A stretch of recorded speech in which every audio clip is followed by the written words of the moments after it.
মোতা যে শহরটি, সেই শহরটি বর্তমানের জর্ডানে। আগে সেটাকে সামদেশ বলা হতো। বর্তমানের জর্ডানের একটি বিখ্যাত শহর মোতা। এই মোতার প্রান্তরেই যুদ্ধ হয়েছিল রোমকদের সঙ্গে। আর এটি ছিল খ্রিস্টানদের সঙ্গে মুসলমানদের প্রথম সংঘাত, প্রথম যুদ্ধ। ইতিপূর্বে খ্রিস্টানদের সঙ্গে মুসলমানদের কোনো যুদ্ধ হয় নাই। ইহুদিদের সঙ্গে যুদ্ধ হয়েছে খাইবারে। বনু নাজির আক্রমণ করা হয়েছে, বনু কুরাইজাকে আক্রমণ করা হয়েছে, সেগুলি মদিনাতে সংগঠিত হয়েছে। আর কুরাইশদের সঙ্গে বদরের যুদ্ধ, উহুদের যুদ্ধ, খন্দকের যুদ্ধ সংগঠিত হয়েছে।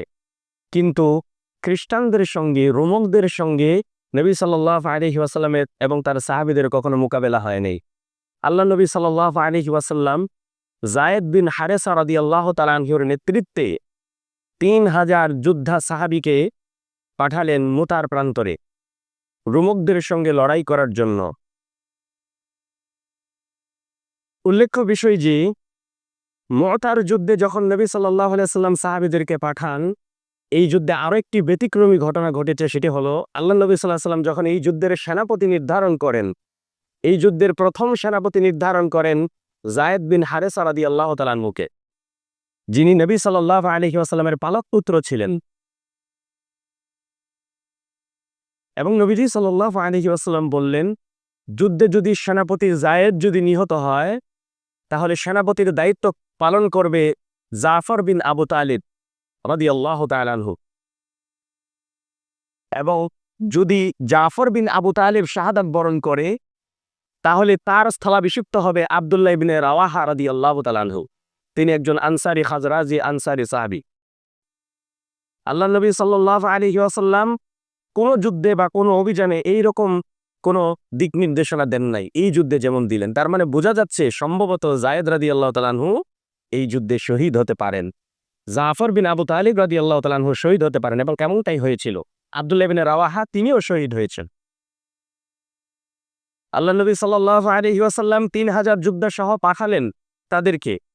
তারা গিয়ে বর্তমান জর্ডানের আরেক বিখ্যাত শহর মান শহর, এই মান শহরে গিয়ে তারা তাদের সৈন্যবাহিনীকে নিয়ে গিয়ে ওই অঞ্চলে তারা অবতরণ করলেন সৈন্যবাহিনী নিয়ে, 3000 সৈন্য নিয়ে। এবং মান শহরে থাকা অবস্থায় তারা শুনতে পারলেন যে রোমক বাদশাহ দাক্কালের নেতৃত্বে 1,00,000 যোদ্ধা মাআব নামে জর্ডানের আরো একটি শহরে তারা সেখানে একত্রিত হয়ে আছে, যেটা মুতা এবং মাআব সেটা কাছাকাছি শহর।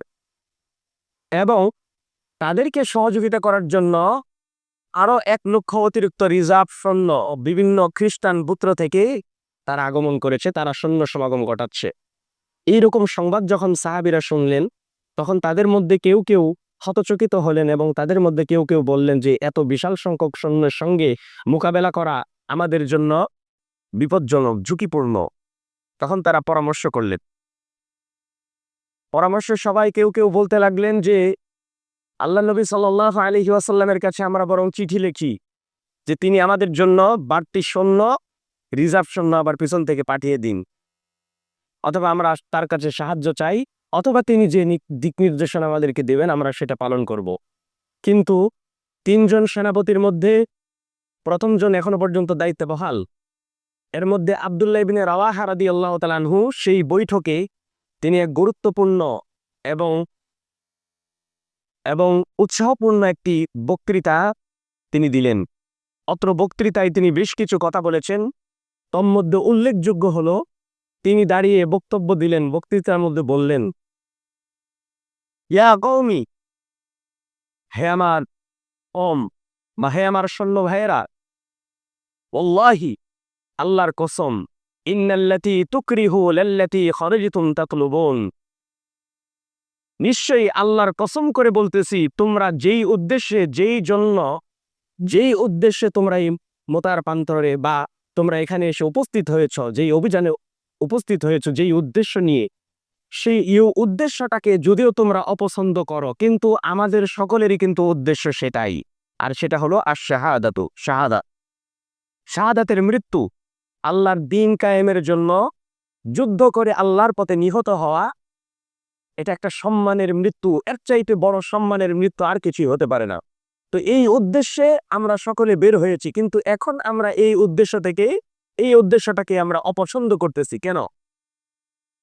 এবং তিনি বললেন, ওমা তুকাতিলুন নাসা বিআদাদিন ওয়ালা কুওয়াতিন ওয়ালা কাসরাতিন, যে আমরা এমন সৈন্যবাহিনী, আমরা আল্লাহর এমন সৈন্য দল, আমরা কখনো মানুষের সঙ্গে যুদ্ধ করি না বিআদাদিন সংখ্যা দিয়ে, ওয়ালা কুওয়াতিন শক্তি দিয়ে, ওয়ালা কাসরাতিন এবং আধিক্য দিয়ে, অস্ত্র শস্ত্রের আধিক্য দিয়ে, সৈন্য সংখ্যা বেশি দিয়ে, শক্তি দিয়ে আমরা মানুষের সঙ্গে যুদ্ধ করি না।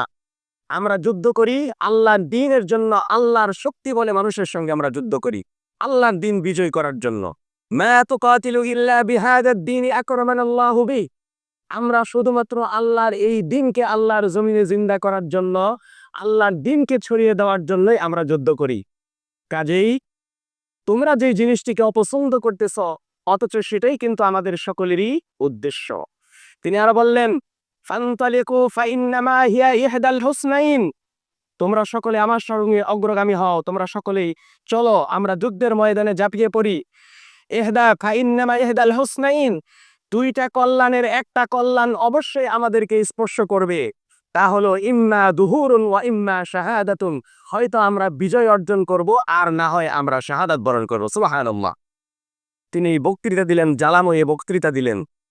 মানুষজন উজ্জীবিত হলো এবং লোকেরা বলল, ক্বালান নাস, মানুষজন বলল, ক্বাদ ওয়াল্লাহি সাদাকা ইবনু রাওয়াহা, মানুষজন লোকেরা সকলে বলে উঠল, আল্লাহর কসম, অবশ্যই আব্দুল্লাহ ইবনে রাওয়াহা তিনি সত্য কথাই বলেছেন, তিনি সত্য কথা বলেছেন।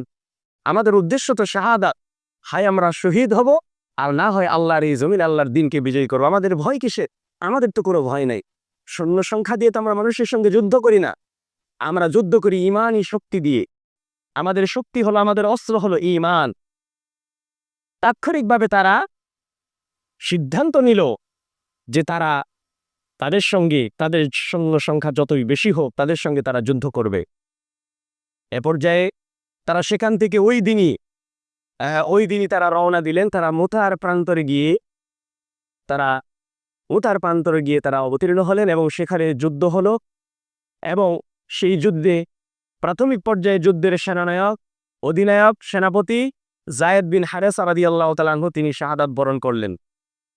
এবং পরবর্তীতে জাফর ইবনে আবু তালিব রাদিয়াল্লাহু তাআলা আনহু তিনি সেনাপতির দায়িত্ব পালন করলেন এবং তিনিও প্রচন্ড যুদ্ধ করতে করতে তিনিও শাহাদাত বরণ করলেন। তিনি যখন ইসলামের কালিমাকে ধারণ করেছিলেন, শত্রুরা তার এক হাতে আক্রমণ করে তার বাম হাতটাকে কেটে ফেলে, তিনি বাম হাত দিয়ে তিনি ইসলামের পতাকাকে ধরে রাখেন। যখন তার বাম হাতে আক্রমণ করা হয়, বাম হাত যখন কেটে যায়, তখন তিনি বুক দিয়ে চাপড়ে ধরে তিনি ইসলামের কালিমাকে ধরে রাখেন। তার দুইটা হাতই সেই যুদ্ধে কাটা যায়। এক পর্যায়ে তিনি যুদ্ধ করতে করতে শাহাদাতের মর্যাদা লাভ করেন। তারপরে আব্দুল্লাহ ইবনে রাওয়াহা খাজরাজি রাদিয়াল্লাহু তাআলা আনহু তিনি সেনাপতির দায়িত্ব গ্রহণ করেন এবং তিনিও প্রচন্ড লড়াই করতে করতে তিনিও শাহাদাত বরণ করেন। তিনজন রাসূল নির্ধারিত সেনাপতি যুদ্ধের ময়দানে যখন শহীদ হয়ে যায়, তখন মুসলমানদের মধ্যে কিছুটা দ্বিধাদ্বন্দ্ব কাজ করে এবং তারা সলা পরামর্শ করতে থাকে যে এদের মধ্যে থেকে এখন কাকে সেনাপতি নির্বাচন করা যায়।